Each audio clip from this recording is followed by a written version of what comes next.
Hello, hi. Welcome back to my channel series Unfolded. Last episode കുറേ പേർക്ക് എനിക്ക് മനസ്സിലാകുന്നുണ്ട്. അതായത് അമ്മായിമ്മയും മരുമോളും തമ്മിലുള്ള ഒരു വഴക്കായിരുന്നല്ലോ കാണിച്ചത്. ഈ എപ്പിസോഡിൽ നല്ല മൂർച്ഛിച്ചിട്ട് വഴക്ക് കൂടുന്നുണ്ട്. അപ്പൊ നിങ്ങൾക്ക് എന്റെ കഥകൾ ഇഷ്ടപ്പെടുന്നുണ്ടെങ്കിൽ please try to subscribe. Okay, കുറേ പേര് സബ്സ്ക്രൈബ് ചെയ്യാതെ എന്റെ കഥ കേൾക്കുന്നുണ്ട്. പ്ലീസ് നിങ്ങളെല്ലാം സബ്സ്ക്രൈബ് ചെയ്യണം. ഞാനൊരു ചെറിയ യൂട്യൂബർ അല്ലേ, എന്നെ ഒന്ന് സഹായിച്ചൂടെ? ഓക്കെ, അപ്പം ഇത് നമ്മൾ 10ാമത്തെ എപ്പിസോഡാണ് കാണുന്നത്. ഈ എപ്പിസോഡിന്റെ തുടക്കത്തിൽ കാണിക്കുന്നത് നമ്മുടെ ജയ ആണെങ്കിൽ ആശുപത്രിയിൽ വയ്യാതെ കിടക്കുന്ന നമ്മുടെ ഗ്രാൻഡ് ഫാദറിനെ, ജയയുടെ ഗ്രാൻഡ് ഫാദർ, നമ്മുടെ അല്ല ജയയുടെ ഗ്രാൻഡ് ഫാദറിനെ ജയ കാണാൻ പോവാണ്. അപ്പൊ ഗ്രാൻഡ് ഫാദർ ചോദിക്കുവാണ്, നിനക്ക് ആ ജീവൻ എന്ന് പറഞ്ഞ പെണ്ണുമായിട്ട് എന്താണ് ഇത്ര അടുപ്പവും ചോദിക്കുന്നുണ്ട്.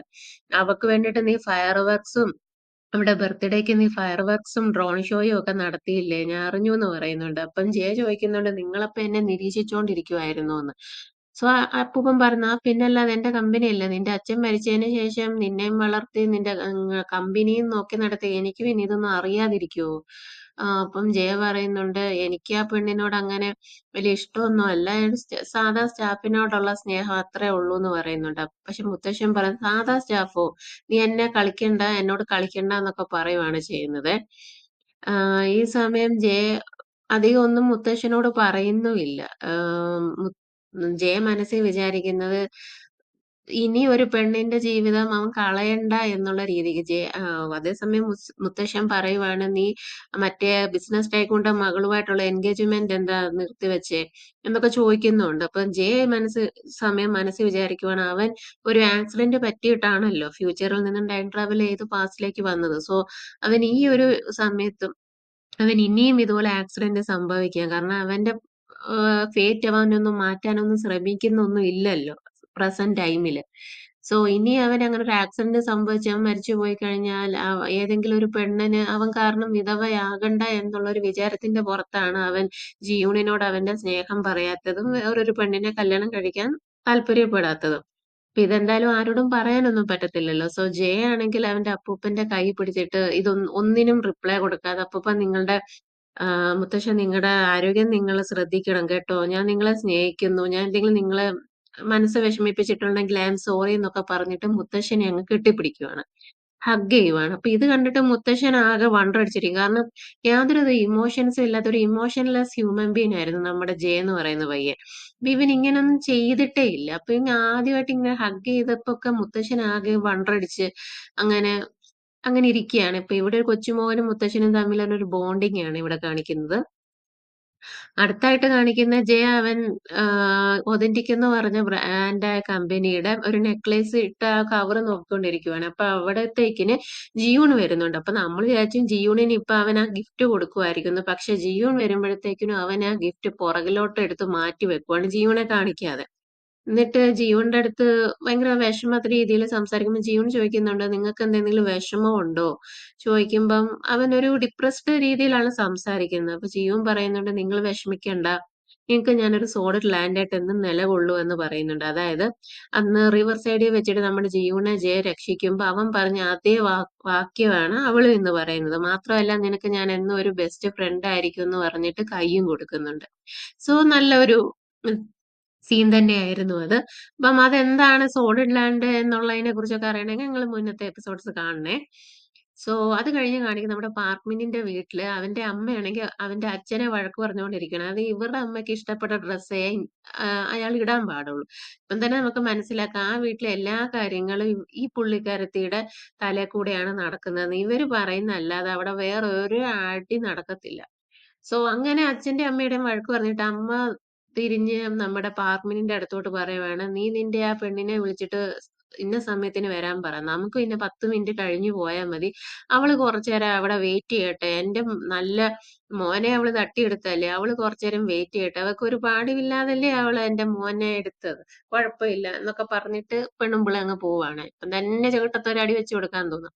എന്തായാലും ഈ സമയം പാർക്ക്മിനിന് ഒരു കോള് വരുന്നുണ്ട് സുമിന്റെ. അപ്പൊ ഇവൻ വല്യായിട്ട് ഡ്രസ്സൊക്കെ ചെയ്ത് വെളിയിൽ പോയി നോക്കുമ്പോ സുമിനാണെങ്കി ഇവനോട് പറയുവാണ്, നീ എന്നോട് കള്ളം പറഞ്ഞിട്ട് തലേ ദിവസം ജിയൂണിനെയും കൊണ്ടൊക്കെ ഷോപ്പിങ്ങിന് പോയില്ലേ? എനിക്ക് ഭയങ്കര വിഷമായി. ഒരു കാര്യം ചെയ്യ്, ഇന്ന് നീ എന്നെ ഹാപ്പിയാക്ക് എന്ന് പറഞ്ഞിട്ട് എന്റെ കൂടെ വാന്ന് പറഞ്ഞ് അവനെ വിളിക്കുവാണ്. മാത്രമല്ല ജിയൂണിനെ നീ വിട്ടോ, എനിക്ക് കുറെ ഷെയർസ് ഒക്കെ ഉണ്ട്. സ്റ്റോക്കിൽ ഞാൻ കുറച്ച് ഇൻവെസ്റ്റ് ചെയ്തിട്ടൊക്കെ ഉണ്ട്. അപ്പൊ നീ അവളെ വിട്ടിട്ട് വാ, നമുക്ക് സുഖമായിട്ട് ജീവിക്കാന്ന് പറയുന്നുണ്ട്. പക്ഷെ പാർക്കിനാണെങ്കിൽ അവളെ പൊയ്ക്കോളാന്നും പറഞ്ഞ് വിടുവാണ് ചെയ്യുന്നത്. പക്ഷെ അതേസമയം കൈ പിടിച്ച് നിർത്തുന്നുമുണ്ട്. അവിടെ സീൻ കട്ടായിട്ട് അടുത്തായിട്ട് കാണിക്കുന്നത് നമ്മുടെ ഷെഫ് പയ്യൻ യുവൻ ഉണ്ടല്ലോ. യുവൻ അവൻ സ്വന്തമായിട്ട് തന്നെ കാര്യങ്ങൾ ചെയ്യുന്ന കണ്ടിട്ട് അവന്റെ ഹെൽപ്പർ റെസ്റ്റോറന്റിലെ ആള് ചോദിക്കുവാണ്, സാർ നിങ്ങൾ പൊയ്ക്കോളൂ, ഇതൊക്കെ ഞാൻ ചെയ്തോളുമല്ലോ. അപ്പം യുവൻ പറയുവാണ്, എനിക്ക് ഏറ്റവും പ്രിയപ്പെട്ട ആൾക്ക് വേണ്ടിയിട്ട് ചെയ്യുവാണ്, എനിക്ക് അതുകൊണ്ട് കുഴപ്പമൊന്നുമില്ല. അത് കഴിഞ്ഞിട്ട് കാണിക്കുന്നത് ജയ ആണെങ്കിൽ അവന്റെ പൂച്ചയെ നോക്കാൻ വേണ്ടി വേറൊരാളെ ഏൽപ്പിക്കുവാണ്. അതിന്റെ എഗ്രിമെന്റ് ഒക്കെ എഴുതി മിസ്റ്റർ ലീയെ ഏൽപ്പിക്കുവാണ് ചെയ്യുന്നത്. അപ്പൊ മിസ്റ്റർ ലീ ചോദിക്കുന്നുണ്ട്, നീ എന്താ വേറെ എവിടേക്കെങ്കിലും പോകുന്നുണ്ടോ? എന്തിനാ നീ നിന്റെ പൂച്ചയെ വേറെ ആൾക്കാർക്ക് നോക്കാൻ വേണ്ടി കൊടുക്കുന്നതെന്ന് ചോദിക്കും. പക്ഷെ ജയ ഒന്നിനും മറുപടി പറയുന്നില്ല കേട്ടോ. പിന്നെ കാണിക്കുന്നത് ആ ഒരു റെസ്റ്റോറന്റിലേക്ക് പാർക്ക്മിൻ വന്ന് നോക്കുമ്പോ ജിയൂൺ ആ റെസ്റ്റോറന്റിലേക്ക് വന്നിട്ടില്ല. അവൻ ഫോൺ വിളിച്ച് ചോദിക്കുമ്പോ അവള് വരുന്നേ ഉള്ളെന്നും പറയുന്നുണ്ട്. പേരൻസിന്റെ അടുത്ത് പറയുവാണ് അവള് ബാത്റൂമിൽ പോയേക്കുവാണ്, ഇപ്പം വരുമെന്ന്. അങ്ങനെ പേരൻസ് വന്ന് നോക്കുമ്പോ അവളെ കാണുന്നില്ല. എന്നാലും പാർക്ക്മിൻ ആണെങ്കിൽ അവരെ സമാധാനിപ്പിച്ച് അവിടെ നിർത്തുന്ന സമയത്തിന് ദാണ്ടടാ നമ്മുടെ ജിയൂൺ ഭയങ്കര മോഡേൺ ഡ്രസ്സപ്പ് ചെയ്തിട്ട് അവിടേക്ക് വരുവാണ്. ആ ജിയൂണിനെ ഇപ്പോഴാണ് ഈ പാർമിനിന്റെ അമ്മ കാണുന്നത്. അപ്പോഴാണ് മനസ്സിലാകുന്നത്, ഓ ഇത് തലേ ദിവസം കുക്കിംഗ് ക്ലാസ്സിൽ കണ്ട ആ അന്നോയിങ് ആയിട്ടുള്ള വൃത്തികെട്ട അവർക്ക് ഒട്ടും ഇഷ്ടപ്പെടാഞ്ഞ പെണ്ണാണല്ലോ, തർക്കുത്തരം പറയുന്ന പെണ്ണനെ ആണല്ലോ ഇതെന്ന് അവരപ്പോഴാണ് കാണുന്നത്. അന്നേരം നമ്മുടെ ജീവൻ വന്നിട്ട്, ഓ ആന്റി നിങ്ങളോ, ഓ കഴിഞ്ഞ ദിവസം ഞാൻ നിങ്ങളെ പരിചയപ്പെടുത്തല്ലോ, so happy to see you എന്നൊക്കെ പറഞ്ഞിട്ട് ജീവൻ അറിയാത്ത രീതിയിൽ ആരോട് സംസാരിക്കുവാണ്. കാരണം അവക്കറിയാമല്ലോ ഫ്യൂച്ചറിൽ ഈ പെണ്ണുമ്പിള്ളയുടെ സ്വഭാവമൊക്കെ. സോ എന്തായാലും അവൾക്ക് മിന്നിനെ കെട്ടാൻ താല്പര്യവും ഇല്ലല്ലോ. അപ്പൊ ഇതിനെ കുറിച്ച് അറിയണമെങ്കിൽ നിങ്ങൾ ഫസ്റ്റ് എപ്പിസോഡ് കാണണം, എന്താണ് എന്നുള്ളത് അറിയണമെങ്കിൽ.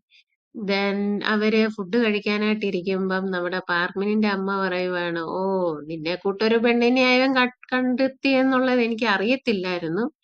ആ എന്തായാലും പോട്ടെ. പിന്നെ നിന്റെ അച്ഛൻ നേരത്തെ മരിച്ചു പോയതുകൊണ്ട് നിനക്ക് മാനേഴ്സ് ഒന്നും അറിയത്തില്ലായിരിക്കുമല്ലോ. അതുകൊണ്ടായിരിക്കുമല്ലോ തലേ ദിവസം എന്നോട് അങ്ങനൊക്കെ സംസാരിച്ചെന്ന് ചോദിക്കുന്നു. അപ്പം ഈ ജീവൻ പറയുവാണേ, എന്റെ അച്ഛൻ 23-ാം വയസ്സിലാണ് എന്റെ 23-ാം വയസ്സിലാണ് മരിച്ചു. അതുകൊണ്ട് എനിക്ക് അത്യാവശ്യം മാനേഴ്സ് ഒക്കെ അറിയാം. മാത്രമല്ല എന്റെ അമ്മ അച്ഛനെ വിട്ടിട്ട് വേറെ ആളുടെ കൂടെ ഒളിച്ചോടി പോയത് എന്റെ 12-ാം വയസ്സിലാണ്. സോ അതുകൊണ്ട് അമ്മയുടെ സ്വഭാവമൊന്നും എനിക്കും കിട്ടിയിട്ടുമില്ല എന്ന് പറയുന്നുണ്ട്. അപ്പൊ ഇത് കേൾക്കാൻ നമ്മുടെ പാർമിൻ കുടിച്ചോണ്ടിരുന്ന വെള്ളം അങ്ങ് തുപ്പിപ്പോവാണ്. കാരണം ഇങ്ങനൊരു സമയത്ത് പറയേണ്ട കാര്യമല്ലല്ലോ അവള് പറഞ്ഞത്.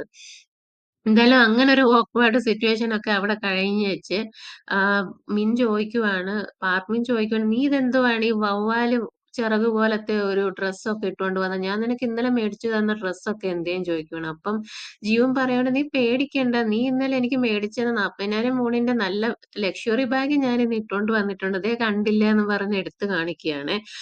അപ്പം മിന്നിന്റെ അമ്മ അത് കണ്ടിട്ട് നോക്കി, അപ്പൊ എന്നാണ് രൂപയല്ല മോണിന്റെ ഭാഗ്യോ.